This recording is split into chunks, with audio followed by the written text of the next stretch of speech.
What's up, everyone? I'm Alex Lepre, and you guys are going to love this. I think you guys are going to be surprised. You guys are going to be sitting on the edge of your seats. It's going to be good. You don't want to miss it. So I pay you, you find my sister. You pay, we play. They found their suspect, and I know who it is. Who is it? I saw what you're doing. Can you teach me how? Your mom got you on lock. She been thinking she been running things for too long. Gotta make it on my own. Don't you ever forget who your family is.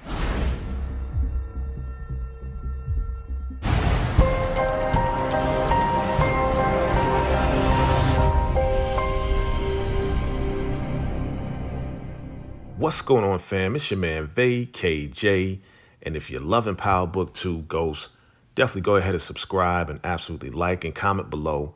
We're going to break down episode 2, what to expect. You know, we see Effy got hands, and Tariq definitely has more issues on his hands. So we're going to break that down today.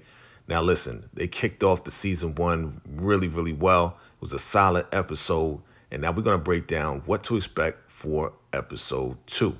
And if you missed episode 1, definitely check out my recap for episode 1. So let's break down what to expect for episode 2, Power Book 2 Ghosts, season 2. We see Effy is definitely throwing hands, and there's going to be more. We're going to see more of Effy pop up in this season. So the name of the episode is Selfless Acts. And the description is, on his own for the first time, Tariq St. Patrick divides his time between school and hustling to pay for his mother's defense attorney. But when he runs out of options, Tariq turns to a familiar drug game. So let's break down exactly what we see based on the trailer. Now, we see Tariq, and he's talking to a lady, and the lady's telling, Tariq that, they have to take away Yasmin, right? Something obviously happened with grandma, right? We saw in the first episode, grandma wasn't feeling too well. Looks like she resorted back to drinking. And, now they're taking Yasmin away. Something happened where, grandma probably got intense with grandma. Yasmin has a Band-Aid on her head, like she got cut.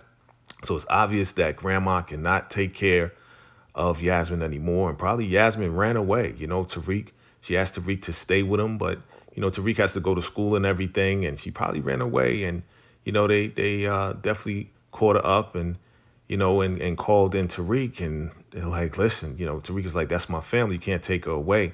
I mean, look at the look on Yasmin's face. Like if I was to see that on my little sister or my niece, man, my heart is breaking right now. With Tariq's situation, he's young, he's in college. He doesn't have a stable place to live except for the dorms. And, she can't stay in the college. She can't stay in the dorm. So, they're taking her away, and, they're going to put her in the system. And that's a no-no for Tariq, right? I mean, if I was Tariq, you already know. Tariq is going to find a way to definitely get Yasmin out of the system, to get her back, with him. That's his family. That's his little sister. Like, when it comes down to family, you're going to do whatever it takes to get your family in the right position, right? So we already know Tariq is going to do whatever it takes. And he is going to be reaching out to Davis McClain. Of course, he's going to reach out to Davis McClain, the famous lawyer. He used him before, utilized him before, paid him $500,000. And Davis McClain, definitely is going to do what he got to do to get his sister back. Davis McClain now connected with Cooper Sachs, and Cooper Sachs is now the associate in David McClain and Associates. So they're going to do whatever they got to do. But he's letting Tariq know, hey, you pay, we play. Davis McClain is definitely about his money. So Tariq's put up the money. They're going to make things happen. All right. Now we see a guy, he's walking with a hoodie. He's walking around the car. And we don't know exactly who this is yet. We're going to find out definitely who this person is. But there's a reason why they're showing this guy. But of course, your boy, Detective Kevin Whitman, he is on the case to find out who murdered Professor Jabari Reynolds. So he's definitely, cracking down on a lot of things and looking around and searching and doing his detective work to find out who it is. And he may be trying to bring this guy in, bring this guy in for questioning, and he may be a suspect. Again, we don't know exactly who this guy is yet, but we're going to find out who this person is. They're probably going to be bringing in a lot of people, but it is what it is. But Tariq is telling, Cain, like, listen, they brought in a guy and they have a suspect and I know who it is, right? So who could it possibly be, right? Could it possibly be somebody that he went to his old school with? Could it possibly be somebody from the block, that was running with, his father, James St. Patrick? Who could it possibly be? And that's exactly what Cain wants to know, because Cain wants to make sure that nothing gets pinned on him. He doesn't want to take the fall for anybody as far as Professor Jabari Reynolds' death. So he's really like intense and really asking Tariq, like, who is it? Who could it possibly be? So it possibly could be, this guy that we saw earlier, or it could be somebody else. We're going to find out as the season progresses. Now, we see your girl, Diana, and she's rolling up to Effy's spot, and it's like, whoa, this is definitely unexpected, right? For Diana and Effy to meet and connect like this. We're going to find out what that's all about. But you know how they do these promos, right? But here we see your girl, Effy, and she's throwing hands. Your boy, Braden, is right there in the middle. Obviously, it may be a deal that went bad. They may have been trying to, give some product to this young lady right here. And, she's probably asking for more, or maybe trying to short them on money. And Effy don't play that. Effy got hands, B. And it looks like Effy is handling her business. And we see right here, look like next to Braden's car, a gun drops on, a strap drops on the ground. Is that Braden's or is that Effy's? We're going to find out. We're going to find out whose strap that is. They show these things for a reason. They show these little clips for a reason, right? So, yeah, we see your girl, Effy, getting busy. She's throwing hands. She's knocking Shorty out in the garbage. Like, Effy's not playing. You know what I'm saying? We're going to see a real tougher side of Effy come out. We know that she's in the game. We know that she, knows where to get her supply, but she's from the streets. And we're going to see more of Effy showing that she's definitely from the streets and doing what she does, and she gets busy, right? So we see Diana, and she's like, listen, I saw what you did. Now, remember how they do these promos. They take the beginning, put it in the middle, and take the end, put it in the beginning. So, one may not have anything to do with the other. The fight may not have anything to do with Diana asking Effy to teach her, right? And she probably saw that Effy is definitely holding it down, and Effy's doing her own thing when it comes down to, selling the product, and also having sex appeal as well. So, Effy's just talking to Diana, and it's obvious that, Diana's a little green. She doesn't really know because, Monet has a real tight strap around her, right? So Effy's on some like, what? Your mom definitely got you locked down because you don't know certain things. Effy, she knows a whole lot because, she's living that life. She's out there. She's solo. We haven't seen her really be under her parents. But, yeah, definitely Monet has a lock on the entire family. We saw that from the first episode, that Monet definitely controls Diana's life, Drew's life. She's trying to control Cain's life, but Cain is not really trying to have that.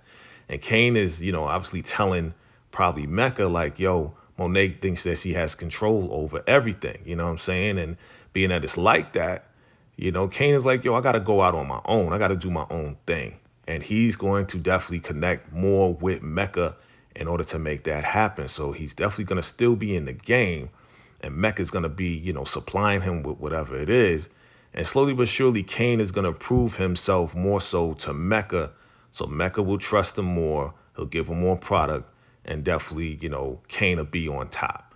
So we're going to be seeing more assignments coming from Mecca to Cain in order for Cain to really prove himself that he can be on his own, that he can be his own man in this game, right? So, yeah, we're going to be seeing a whole lot more of what Cain is going to be doing to terrorize, to do whatever Mecca wants him to do in order for Mecca to, again, infiltrate this power vacuum in New York City. Right? Mecca wants to be deep in it, and he has the supply. But as you saw from the last episode, Cain is like, listen, you got a lot of supply. You got a lot of, cars and whips and planes, but you don't have the muscle. You know what I'm saying? Let me be your muscle. Give me a chance. So definitely Mecca's going to give him a chance and give him an assignment to do. And he's probably going to have him bring in Little Guap. You know, maybe Little Guap stole from Mecca. Maybe Little Guap did something with Mecca where he definitely did some shiesty stuff, some shady stuff.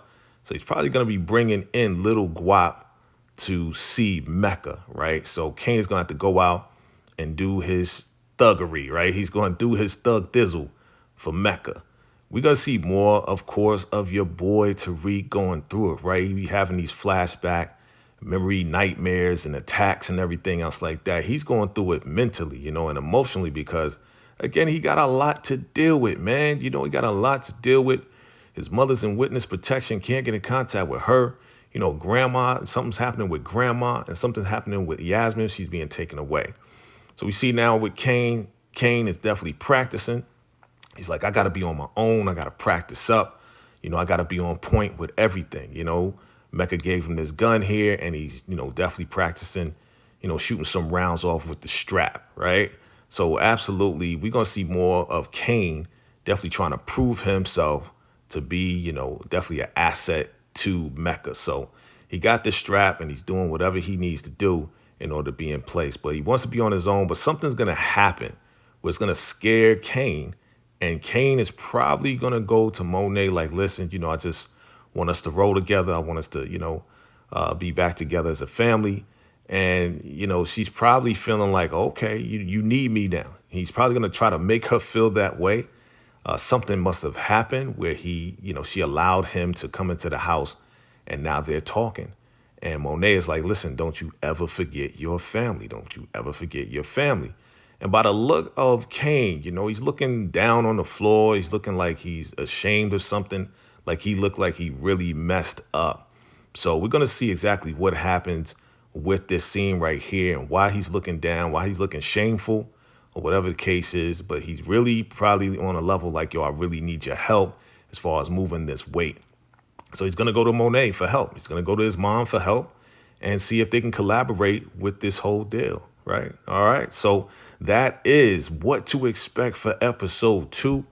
Family, tell me what you think. To give me your thoughts, your theories, and comments below. Tell me what you expect for episode 2 based on the trailer and based on what we saw in the first episode of season 2 of Power Book 2 Ghost. Effy definitely has hands. Tariq has more issues. I believe if Tariq didn't have all these issues, he wouldn't have to be in the game. But again, he comes from the game, right? He comes from, you know, James and Tasha St. Patrick. He comes from this life. So again, you know, whatever the life that you get into, that's what you kind of attract to your life. So more money, more problems. And definitely he's going to have to deal with the problems that is associated with Yasmin, with grandma, and with him actually trying to get in contact with his mother to take care of his family and to take care of himself. So I'm looking forward to episode 2. Definitely, if you're looking forward to episode 2 of Power Book 2 Ghost season 2, definitely comment below and you know what it is. It's your man, VACAY-J. I'm out. Salute.